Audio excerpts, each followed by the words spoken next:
40 ans à apprendre à vivre, à construire des habitudes. 40 ans à servir et libre à la fois, libre par la foi, par le cœur. L'histoire du prince Abdulrahman est celle de la souffrance et de la persévérance, mais aussi de la compassion et de la libération.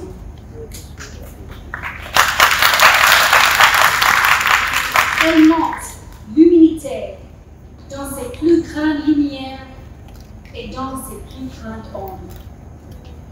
Suite à la Journée internationale des droits de l'homme, la lutte du prince Abdulrahman pour sa liberté nous invite à réfléchir sur l'esprit durable de la démocratie, celui qui défend l'égalité, le respect et la valeur de chaque individu.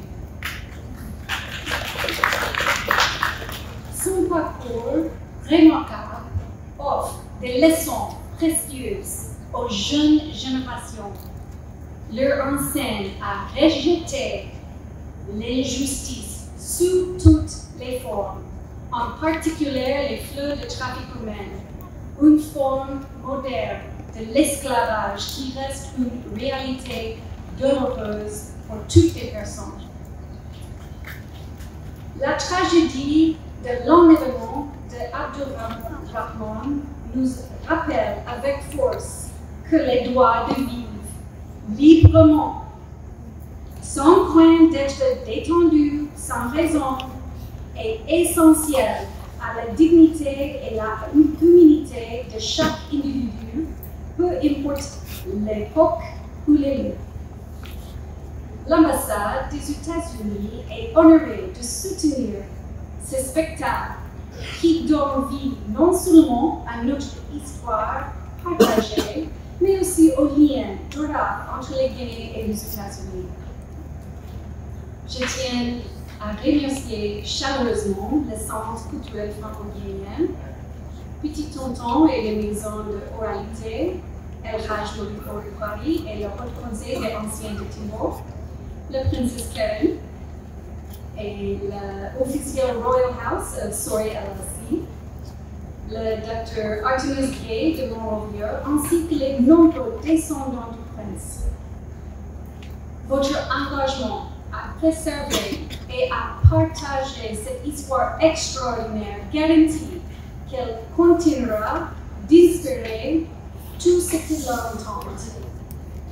Ce soir, alors que nous réfléchissons à cet héritage commun, réaffirmons-nous notre engagement à préserver notre histoire partagée et à favoriser une culture d'équité et d'inclusion pour tous.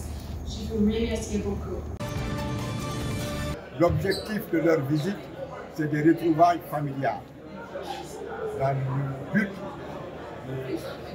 de rendre hommage à notre ailleurs et de rappeler au bon souvenir de ses descendants. Vous savez, il y a une image, une idée, c'est un homme de 3 pays.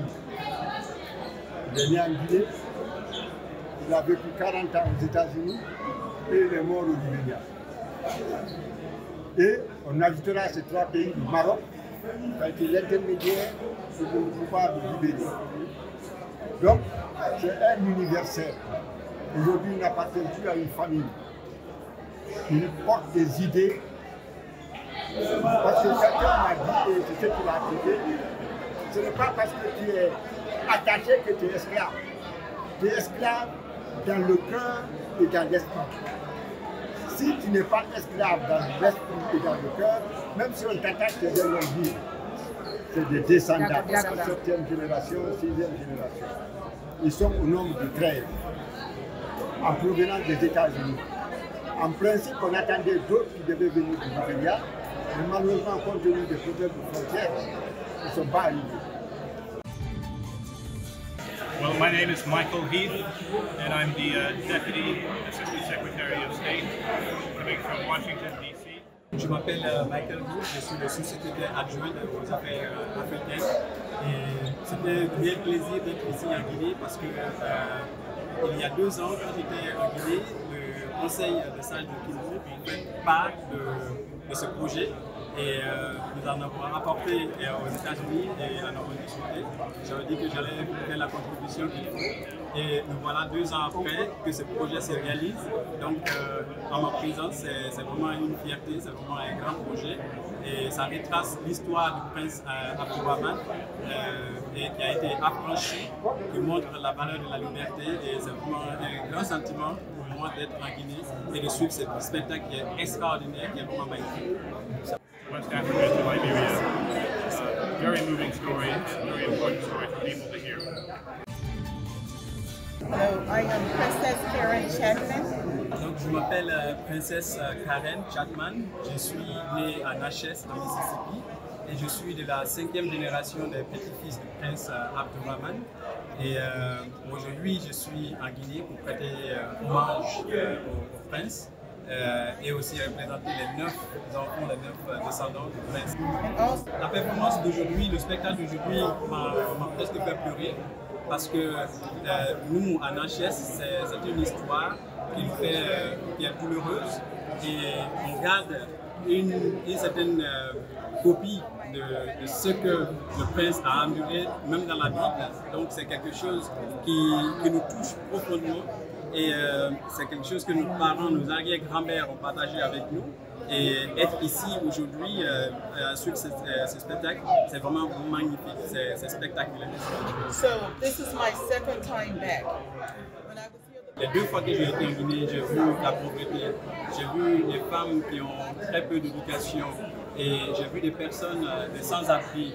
Et c'est des choses qui me touchent au cœur.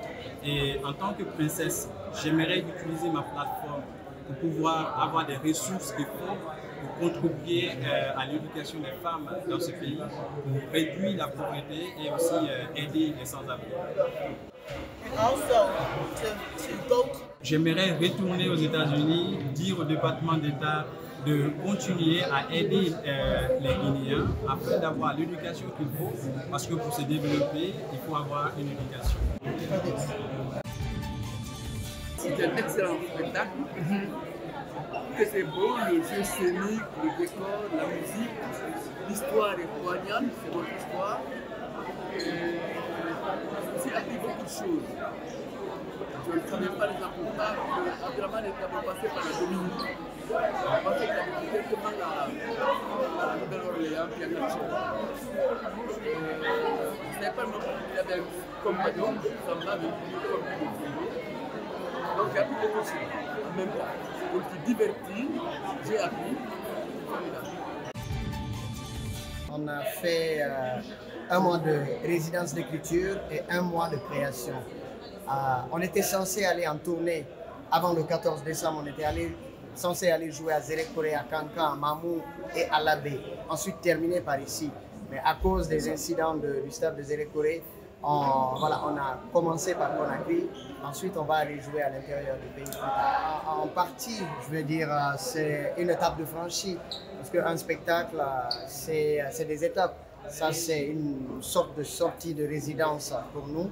Ensuite, le spectacle va faire son chemin au fur et à mesure. Il va être rodé, on va rajouter des choses, on va enlever des choses qui ne fonctionnent pas. Donc, il va grandir et puis voilà, il va faire son chemin. Donc oui, le sentiment d'avoir accouché, si je peux me permettre de le dire, de ce spectacle. Pour moi, en tout cas, on a fait une partie du travail pour le moment. Un spectacle n'est jamais totalement terminé. On va continuer à retravailler les endroits que nous estimons qui n'étaient pas forcément justes. Et pour le voler aussi, puisqu'on est amené à le rejouer ailleurs. Bonne soirée à vous.